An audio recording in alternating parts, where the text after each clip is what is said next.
Бактылуу балалыктын доорун сүрүп жүргөн убакта сагынуу эмне, сыгылуу эмне, кайгы эмне жана капа эмне экенин билбей жүргөн экем. Ошол кезде атам жаныбызда болчу.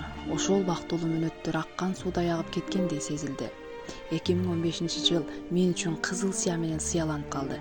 Анткени ошол жылы атам үйдөн чыгып жумушуна кеткен бойдон кайткан жок. Көпкө күттүк. Атанын мээрими башка, эненин мээрими башка. Үзүлбөгөн үмүт бизди дагы да жолуңузду каратып жатты, бирок сиз келбей жаттыңыз. Балким келгиңиз келет, шартыңыз жоктур. Бизди сагынсаңыз керек, биз да сизди сагындык. Билесизби, ата, 3 уулуңуз чоңоюп эр жетти, чоң уулуңуз үйлөндү, эң жакшы жери сиз неберелүү болгонсуз. Алар да сизди чоң ата деп алыстан келсеңиз чурулдап чуркап тосуп ала тургандай болуп өсүп келишүүдө. Эгер ушул катты угуп жатсаңыз, бизге байланышып, кабарыңызды билдирип коюңузду суранабыз. Сизди уулдарыңыз, апам жана чоң энем чыдамсыздык менен күтүп келебиз.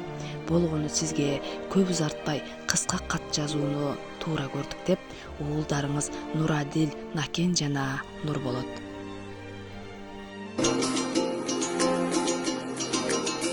Кат жазды бала атага,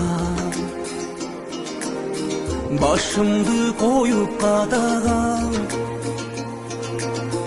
Орунду жерден көтөрбөй, айына барып бир көрбөй, жүрөмүн жетпей батаңа.